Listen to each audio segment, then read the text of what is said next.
So, like, what do I call you? Like, Helverine, Dogkin? How about Agiara-san for now? Yeah, cool. So you're totally... I actually live in Japan for a while. Oh, shoot. Probably have to Wikipedia that aside. Hey, everybody, this is Kamala here, covering for, I thought was going to be a decent Marvel news update with, Marvel Rivals and Scott of it all. Yeah, no, it wasn't going to be like that. And more importantly, we kind of got walked into this weird double review of, well, mostly Daredevil content. Daredevil content. You have to do my special first. At least I was better than whatever the hell Matt's ending was. Yeah, right. I'm not having a murderous maniac like you go on and on about that stuff. Yeah, says the guy who takes out tin cans for a living. Sentinels are abominations that destroy both human and mutant. You should know it better than anything else. Oh yeah, talk about more fanfic freaking futures that I don't even think you're a time traveler. So yeah, we're kind of walking into that. Yeah, Frank, look, seriously, we gotta figure this out. Come on. Other than that, hey, everybody, what's up? This is a very special Retrokid Reviews, doing a double review for the first time in a long while, in the same theme of stuff. So let's get the special feature out of the way, or more importantly, the Daredevil first. If anything else, oh come on, I have to be first. Yeah, about that. So obviously today we're gonna be talking about Punisher: One Last Kill, the Marvel special presentation. But before we get to that, we also have to get to the finale of Daredevil: Born Again season 2. So we're not gonna harp too much about this because unfortunately this is a second take. I'm not gonna lie on that one. So pretty much. So with that being said, what's there to say about the fight itself in City Hall and pretty much the unraveling that was happening all throughout Fisk's administration? That hasn't really been said other than somewhat good execution, not so much on the finish. However, I will say this face-off, I guess, Primal Scream reunion exchange, both Cox and D'Onofrio was doing, is a good shot of at least a good benefit of the retooling they had to do in between the seasons, and a good, like, got the weight of what that scene originally was back in season 3 of the Netflix era. So you get a good breath of how that kind of was. Aside from that, I'm very much aware that Jess wasn't going to stay around too long for the season. Kind of makes sense because I think they're lining her and Luke up to do the last half of what basically Devil's Reign arc as far as adapting goes. Getting Luke in basically Fisk's chair as the new mayor, and probably going to be working out pretty well because he got exiled. And for those who saw the Brand New Day trailer review I did earlier this year, that pretty much it kind of spoiled a little bit of how his AG was going to take over, but it was kind of understandable. It wasn't that much of a deep spoiler at the time. Now there's more context to it, so I'm not going to leave it too much at that. Ultimately, for the fight itself in City Hall was pretty good. There's a good boiling point. Throughout the season, you could kind of see and feel the city having enough of Fisk's shit and just really wanting to get it done any way they can. Also, a cool, I guess, product note here as a guy who watches and plays with, Marvel Legends content here on the channel. Turns out most of the helmets for the extras that played, essentially, Daredevil's representation of a revolutionary army to Fisk's regime actually had some limited edition Legends helmets designed by, I think, season 1 of Matt's cowl for being Daredevil. And yeah, speaking of Matt himself, we got a good recreation of the Thai, or was it I forgot the exact Chinese dinner place they went to. The main reason because he kind of exposed himself as a Daredevil, kind of did what a lot of the comic community pretty much knew he was going to probably do eventually, was do the I'm Not Daredevil sweater eventually. That's knowing the Disney, that's going to be Easter egg and probably a Legends figure down the road. So other than that, it's a good recreation of their first couple of dates in the Netflix era. Deborah and Charlie did a great job rekindling basically the passion and love these characters had for each other during that time, and going through it with their current situation post Foggy's death. Another thing I forgot to mention throughout most of my review of the season, they did do good flashbacks to the original era of the shows that they represented, more so on Buck's end, one of Ms. Fisk's right-hand man, kind of shoehorned a good explanation to how him and Wesley have connections together. A lot of subplot stuff. I didn't have time to get a Michael Gandolfini pick of his character. Turns out there was a lot of hoopla online that he got saved but got killed in the edit kind of thing. I think it was a showrunner decision, so go to the cast IMDb down below for that. Other than that, I think ultimately I think this show is planned for 3 seasons, so we got one more year of this, and then that's probably it for Cox's time with the character. He'll probably just be back to movie appearances, stuff like that, like Frank over here. Speaking of, let's transition, or I guess whatever's the, gun nerd equivalent, tactically transition to my one last kill special. So, Retro, go! Do your stupid review. I'm holding the line here. Dude, you are not holding the line. I got this. Wow, you said dude. It's not like you've been in this timeline for too long. Don't even give me that shit, and don't even start Retro. Okay, cool. So, on to the Punisher side of things for One Last Kill. It's a 45-minute special that's ironically not the only special that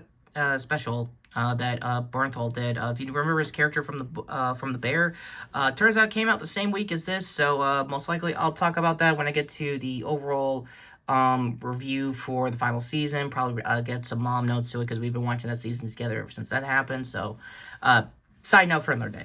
So, other than that, it's a pretty grounded special. You get a bit of, like, the physicality that John still has with the character going on almost a decade on, if you could believe it. You get a lot of the headspace that John personally wrote for this special, and you get at least a window into what he's like post going into the MCU proper, essentially. Overall, this special, a lot of people, including Mando movies, kind of headcanoned to be before going into before going to Born Again and Brand New Day. I'm in that same camp too, but I'm not really married to the theory, but I kind of get it for those who watch the special like myself. There is some cool shots. You can definitely tell they shot on location in New York, like they also did with Born Again for Daredevil. More specifically, this neighborhood over here, I think, if I remember correctly, is close to my actual IRL high school. So shout out to my alma mater on that one if that's true. As usual when it comes to filming in Queens. Outside of that, it's an okay special for what it is. The only big hiccup that everyone has mentioned also online since this dropped over the week was that weird CG mapping they had to do with a stunt shot. This was straight from the trailer. It's not going to be what the final product is. They might update the facial mapping they were trying to do here for Bernthal's face, I guess, splicing they were doing for the stunt actor. Other than that, the plot is pretty simple since we're here and we got time.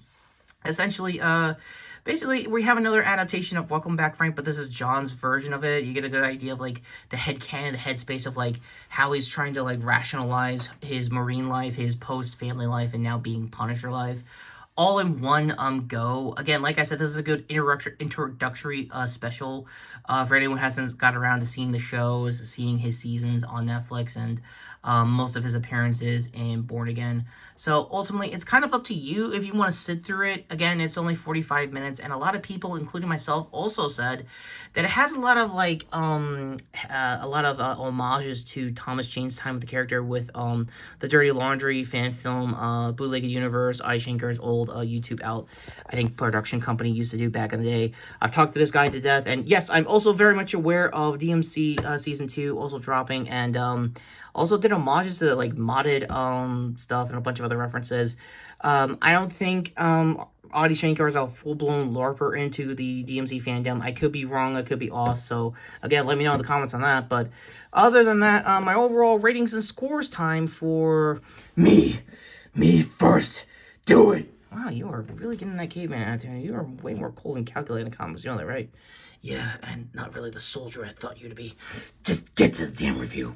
Okay, so for the Punisher special, unfortunately, it is a 6 out of 10, but a very earned 6 out of 10. You can definitely tell John's writing really did more of the heavy lifting for the special, despite the limited effects they had for the budget. So, I honestly hoped this could have got a theatrical release, or that they do a full movie for him next time around, which actually would be interesting.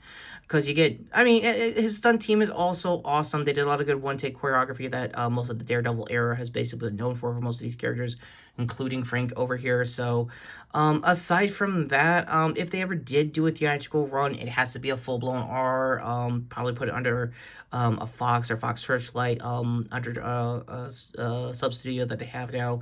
One of those things along the line. If not, then I don't know how they're going to handle it as a Disney first kind of are in a while, so who knows, outside of obviously Deadpool. But that being said, for my overall thoughts for Born Again, it's a strong but earned 7.5 out of 10. Again, it's really the execution of how this season ended. It kind of left a lot of things in the, I guess, in the ether for their third and potentially final season. Forgot to mention Bullseye throughout all of this, and more importantly, the Mr. Charles overall, get to your stupid end cards because I want to fight him really, really bad. Yeah, no, you're not. I want to pick at him.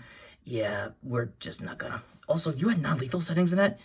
I kind of have to when I have to be in this timeline, so go to Retro's stupid face over here. Dude, come on! Like, you couldn't just let him, like, have knockout gas or stuff like that? Not really. Also, before we get to end cards, your overall thoughts of how he's gonna handle being in, I don't know, Brand New Day Spider-Man-wise. Yeah, that bug dude. I kind of sort of feel like I know him. I have to explain Brand New Day all over again. So cool. And one more day, too. Devil aside, go. Yeah, his cameo is probably going to be okay and stuff like that. So, yeah, go to me here to the previous video, which was obviously talking about Mortal Kombat 2. And go to, I guess, a very knocked out Frank over to see my shorts playlist, which was also, speaking of which, of Mortal Kombat content. Talk about the things I missed. Also, later next week, I'm going to be doing a big overturn style review, hopefully, of a campaign for Critical Role. And obviously, for that week, next weekend, I'm going to be talking about, hopefully, Star Wars, The Mandalorian, and Grogu. Thankfully, I got some late edition tickets thanks to family, so I'll get that into the channel news, and I think community notes to explain that fully. So yeah, go to I guess finally for the end cards for Kamal over here. Yeah, I guess to high point the video if you're new here and sub to the channel. Also, seriously, you're 11 plus years into this whole YouTube game and you need characters to help you like plug the channel. Yeah, more or less. Is that a problem? It's not really presidential me. Oh, now it's getting into your head. I mean, it's a cool timeline when you think about it.